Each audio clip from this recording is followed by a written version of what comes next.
તો good morning, જય દ્વારકાધીશ મિત્રો. તો આજે આપણે સૌ બધાય જામનગરથી દ્વારકા જવા માટે બધાય નીકળી ગયા છીએ. તો આપણે બધાય જવાના છીએ.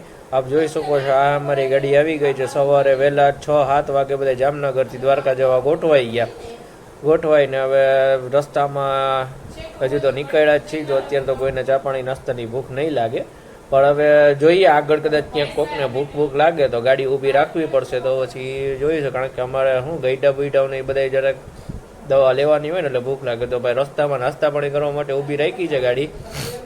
જોઈએ, અમારે નિશદભાઈ કંઈક કહેતા હતા, બોલાવી. નિશદભાઈ, તમારે કંઈ કહેવાનું છે? એ કેમ ગયા આમાં ભાઈ, તમારે કંઈ અમારા દર્શક મિત્રોને કંઈ કહેવાનું જ ને અત્યારે કંઈ કહેવાનું થતું છે નહીં. નિશદભાઈનું કહેવાનું એવું હતું.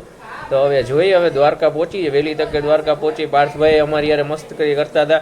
મસ્તીમાં તો પાર્થભાઈ કંઈ બોલ્યા નહીં, પણ મજા આવી ગઈ. અમારે 2 ઘડીક આનંદ મંગલ થઈ ગયો છે. અને આપ જોઈ શકો છો દર્શક મિત્રો, પહોંચી ગયા છે ફાઇનલી દ્વારકા. તો દ્વારકા મંદિરના દર્શન કરી અને જોઈ જાય છીએ. હવે મંદિર ખુલ્લું હશે તો દર્શન થવા મળશે, પછી દર્શન નહીં થાય તો પછી નિશદભાઈ અમારી યારે અત્યારે કંઈક કહેતા હતા પણ સમજાણું નહીં. માસી કહેતા હતા રેવા દે, અમારા નાના શ્રી છે. પાર્થભાઈ, તમારે કંઈ કહેવાનું? પાર્થભાઈ એની મોજમાં હાલતા હતા. જોઈ બધા આવે છે પાછળ. દ્વારકાધીશના મંદિરે દર્શન કરી ફાઇનલી પહોંચી ગયા. હો ભાઈ, બોલો જય દ્વારકાધીશ. દ્વારકાધીશના દર્શન કરી જોઈ શકો છો તમે મંદિરના. હવે મળીએ તો આગળના બ્લોગમાં.